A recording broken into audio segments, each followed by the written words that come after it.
Hey everyone, welcome back. In this tutorial, I'll walk you through how to set up shipping rates for your store.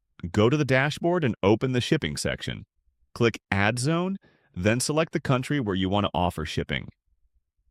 Here's something important. If you select only the country and leave states and cities unselected, the shipping rate will apply to the entire country.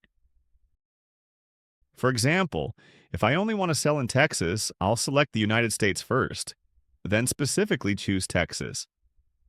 The same logic applies to cities. If you don't select specific cities, the rate will apply to all cities within that state.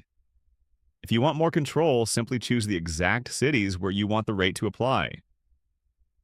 Once the zone is configured, add the shipping rate. For this demo, I'll enter a sample amount. In your case, you can set the rate according to your business model. Then click Save. Now let's test it on the live site.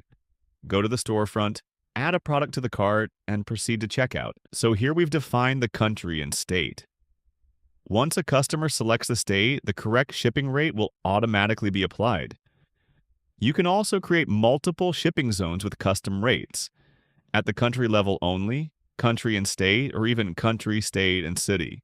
If you found this tutorial helpful, feel free to share it with your friends and subscribe for more tutorials.